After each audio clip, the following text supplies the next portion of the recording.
wanted to know which planet was causing your suffering? How about Earth? Hey everyone, Brandflex here, back with another Eternal Return video. For today's video, we'll be covering the patch notes, which hopefully you'll see on the side of the screen. I'll be doing it a bit differently than last time because I kind of hurt my hand taking so many screenshots and having to edit them into the video. So this time, it'll just be a screen capture of me scrolling through the notes, so hopefully that's a lot easier for you guys to follow as well. We'll start off the patch notes with the matchmaking difference. If you're in high elo, you're going to be looking at a bit longer of a queue, hopefully only in NA because they know that EU and SA have problems with their rank population. But hopefully this will make games more fair. If you're gold, you no longer have to deal with immortals in your game, and if you're immortal, you no longer have to deal with gold in your game, so we'll see how that works. Anyways, they have a bit of explanation here. If you want to pause to read it, go ahead. It's not really important. Nimble Neuron is never consistent with their patch justification anyways, so let's get started. Sentinel is getting a bit of a quality of life buff, going to be a bit faster so you can get the shield faster. Blink is getting its base cooldown increase at level 1 so that you're going to be forced to actually put 100 credits into it. We'll see if that actually does anything because people love saving those 100 credits on Blink. Glove skill is being buffed a lot, going to be about a lot better baseline and then skill a bit worse, but still going to be way stronger than before. And Amp Bow users rejoice. Amp Bow is not played at all, so they're buffing that a little bit just to be nice to all of the potential Hyejin and Nadine enjoyers. Speaking of Nadine, she is going to be buffed a little bit. Her attachment distance on E is going to be a bit longer, so you can navigate a bit easier. And the cooldown will be a lot shorter just so they can spam a lot more. I think you might max W now second, just because he is a lot better baseline. And her ultimate is going to get a bit better of a skill up scaling, again to help amp Nadine, because only crit Nadine is played at the moment. Nicky is going to get a lot of damage buffs across the board. Her W and her ultimate will be getting 40 damage each baseline, so 80 damage more total to a combo. Her W will slow a lot longer, which is a pretty big deal because it's a really long slow. And her Q2 is going to give you a lot more rage in general, which is a pretty big deal because if you're playing Amp Nicky, actually Amp Nicky won't care too much, but it'll punish you less for building HP. And then Tank Nicky really loves this because she's going to get her rage a lot more easily because you don't build amp in general. So pretty good Nicky buffs and quality of life changes for her. Daniel, despite being one of the strongest rats in the game, barely getting touched. Very weird. The W change is completely irrelevant if you built no CDR on Daniel, and if you built CDR on Daniel, it's also irrelevant unless you got into the habit of applying your W on somebody and then never popping it with Q. Basically, if you popped your W shortly after matured, or even like 2 or 3 seconds afterwards, no change at all. Strong character, not changed. Very weird. His R is actually getting nerfed though. Gonna be a lot shorter recast, which can be a big deal when people are trying to escape from you. So you will have to use R a lot sooner if you dive on a ranged carry with a lot of dashes. So we'll see if that's enough to shift the needle on Daniel. In my opinion, it's not because he poops out damage. So see if he's nerfed enough. Tia is gonna get a lot of damage buffs across the board. Her Q is gonna slow for a good amount more. Oh, the damage buffs are on her paint mixing. So when you mix paint, you'll see a lot more damage come out. Not that much more, a little bit. And her Q is going to slow for a good amount more, so that's easier to land your follow-up yellow or red. And her E, if you use it aggressively, is also going to deal a little bit more damage as well. Lenox is going to get a pretty hefty cooldown reduction on her Q and E. The Q buff is pretty big because you're essentially getting like 15-18% cooldown reduction for free on that, which means that if you build another 30%, you'll be saving like 0.7 seconds compared to before, which is a really big deal. That's probably an exaggeration, but don't check my math. Rozzi is going to be getting a 3% reduction on her ultimate, which is a pretty big deal because it's true damage, but I feel like it's not a big deal unless you had to rotate or refresh your ultimate like 3 or 4 times in a fight. I'm not a Rozzi player and I don't really fight against Rozzis for that long, so I don't think it's a big deal, but if you're a Rozzi player, let me know if it ends up affecting you a lot post-patch. Martina is getting a pretty good buff to her E, making her a lot easier to use, so this way you can chase people more easily with your ultimate, or you can just navigate fights and get the stun off once you're in broadcast mode a lot more easily. Mai, despite being very strong, is going to get only a recast nerf. Basically, if you like to E forward as Mai and then hold it for a really long time, you now can only hold it for 1.5 seconds shorter, which is a big deal, but I don't think it takes her down that much of a notch, so we'll see. Markus is going to get a pretty big buff across the board to his auto attacks, especially his Q buff duration, and his E is going to do a little bit more damage if you attack somebody with it. Sorry, I cleared my throat there. Talking too fast. I've like retried this video like 3 times, so excuse me if my throat's a little scratchy. Magnus Bat is going to be buffed, even though no one cares about Magnus Bat. It's all about that hammer. Actually, is it Bat? No, it's a Bat. Yeah, it's Bat Amp, so I don't know why they're buffing the auto attack. Anyways, his art is upgraded. Looks pretty good. Good job, Nimble Neuron. Shokai is going to get a lot lower of a HP cost on his abilities, and his ultimate is going to come out a lot faster, which means that if you play Totem Shokai, Rejoice! Totem is now way better on you because you often casted E twice when you had Totem, and now you're going to damage yourself that much less, so Shokai might be viable. We'll have to see. Sua is going to get a lot of utility buffs or quality of life buffs. Her Q is going to last a lot longer for the stun. If you don't know, if you hit 2 Sua Qs on the same target, it would stun them, so now you have a lot longer to get that stun off. Her W is going to blind for a lot longer, even though that's a change they made because it was too obnoxious. No idea why it's back. The shield is going to shield for a little bit more, level 1, which isn't too big of a deal compared to the blind they added for some reason. Good job for making her even harder to play against for a lot of the cast. Don't know why you do that. Sissela is being buffed across the board. Though Sissela also getting a bit of attack speed buff, which is odd, but all forms of Sissela are being buffed, so rejoice sissies. Silvia is getting a little tankier, and her W is going to do a bit more if you slap somebody with it. Not a big deal, honestly, especially not late because she's getting a bit of a buff early game, so we'll see what happens with there. Adina, despite being nerfed pretty hard last patch, apparently Nimble Neuron wants to drop the player Adina down a few notches. She probably deserves these nerfs. Again, I'm an ex-Adina main, so this makes me hurt a bit inside because these are the harshest damage nerfs of the patch.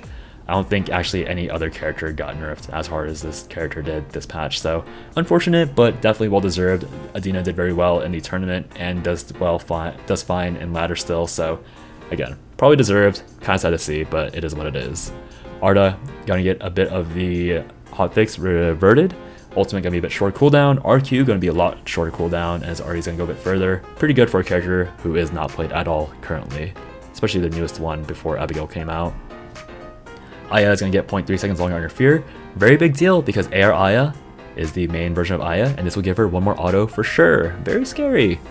Isol is gonna get similar treatment from last patch, where both his builds are getting buffs and skills that they didn't really use. So W for AR Isol is gonna be better, and R for AMP Isol is gonna be a bit better. Not that big of a deal, they're just making each other's form a bit better. Obviously, actually, the 15% attack power will help AMP Isol just a little bit because you do have base AD. Anyways, Isaac will be a bit tankier. His passive, if you didn't know, also heals him for damage dealt. So this plus 40 base damage will heal him for that plus 40 more. Not bad. His ultimate is also going to be a lot cheaper and shorter cooldown. So good buffs for Isaac, but not enough probably to make him good. Alex is going to be a bit squishier, and his Q is going to do a lot less damage. Alex was pretty strong. I think it's his ratting that's a problem, not his tankiness. So I don't know why they're not increasing his E cooldown. Obviously his Q doing less is a big deal, but if you're gonna nerf his tankiness, why not just make his like 8-second weapon swap infinite rat ability a bit weaker, you know? Yeon, despite being disabled for most of last patch, got a 5 attack power boost, which is gonna be good for Glove Yeon.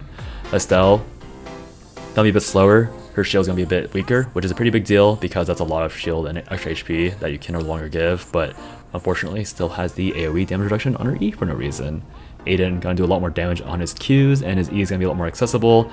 Pretty good buff for a character that might be not bad if you put the time into him, courtesy proof of Wraith Kira. Echion gonna be getting a bit of a buff for all forms on his Q2, which will be nice for farming, and then his ultimate, which is I think Death Adder is the crit, is gonna be a bit stronger, which will be a big deal because I think that's one of the ones that reduces when you auto attack, so kind of scary. Elena losing a bit of damage on her inner ultimate, kind of out of place, but I think if you think Elena's a problem, the inner ultimate, only 20 damage is not going to change anything. Emma's going to be a bit tankier, and her E is going to be a bit faster, so pretty good. Irem's going to be a bit tankier as well, plus 40 HP, not a big deal, but might make her survive a lot more fights. Ava going to get a bug fix and also a buff to her minimum ultimate. Not really big Ava buff, but just makes her a lot easier to use because I think 20 is the minimum to get a tick off her ultimate, so we'll see if that's going to be a good idea by Nimble Neuron. 11 is going to be nerfed. Her tap W is going to be a lot worse. Pretty big nerf, but if you charge it, you won't feel a difference. Axe Jockey will be losing some of its damage, and in exchange, all the other forms of Jockey will be being buffed because they all like auto-attacking. Pretty good way to readjust power. If you're playing DS, Rejoice, you will do way more damage, and yeah, just Rejoice because that's a lot more damage. Camilo will be getting buffed a little bit. His defense is going to be going up, and his passive shield, with his passive, which is his shield, will be getting buffed as well. So you can get your passive a lot more often. We'll see how much that matters. Karla gonna be getting buffed across the board. Attack power buffs are very important because they'll apply to every Q, regardless if you play crit or amp. Cathy gonna be nerfed very slightly. Again, a character that's super popular and performing really well, only getting a 0.3 stun duration nerf.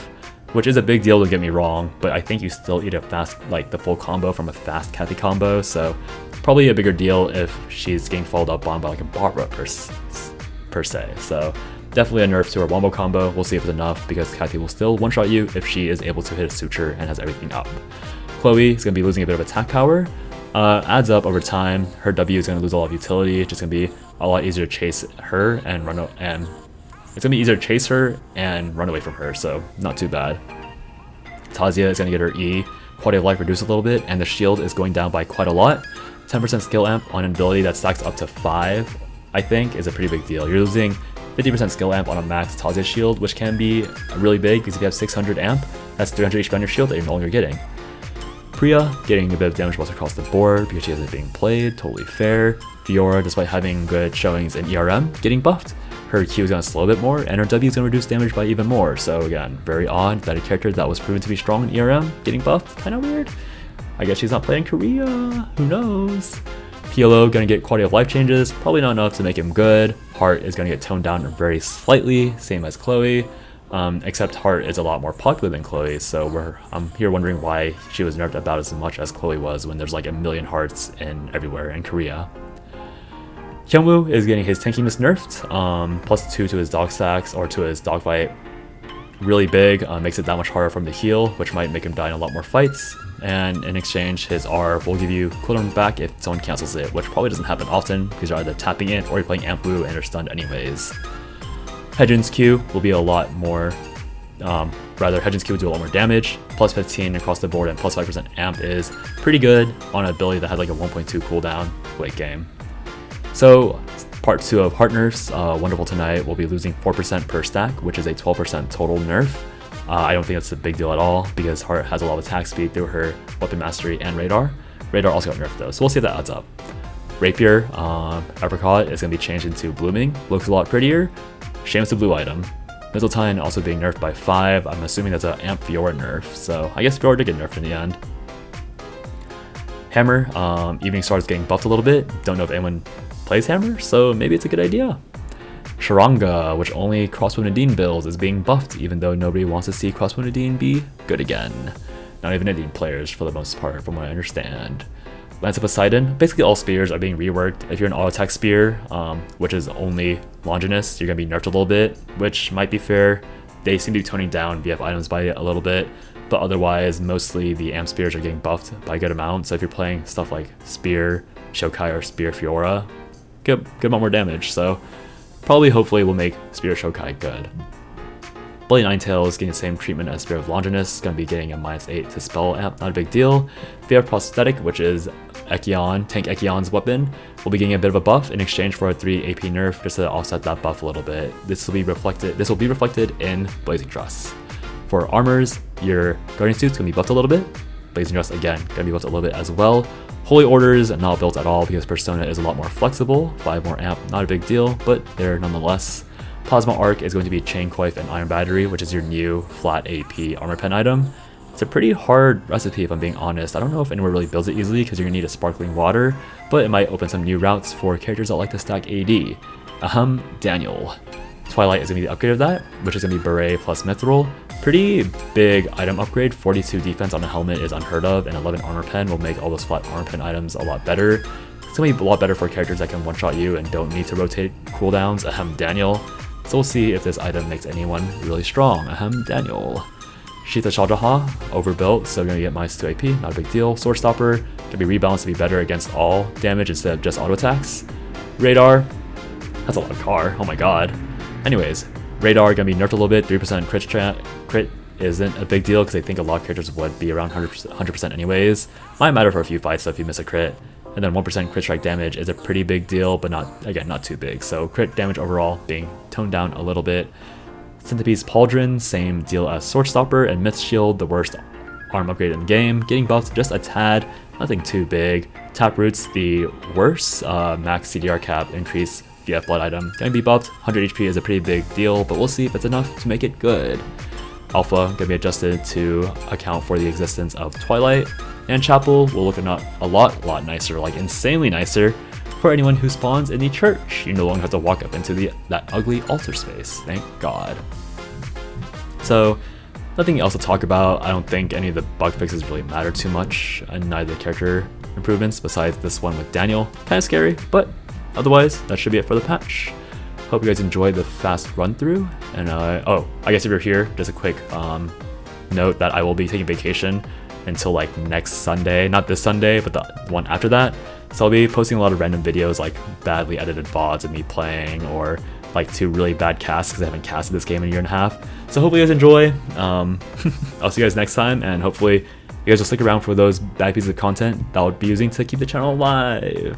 Maybe I'll post tomorrow. My friend lets me post a video. He's gonna be visiting, and I don't know if he'll appreciate me not attending to him. So all that said, hope you guys have a good day or night wherever you are, and talk to you guys later.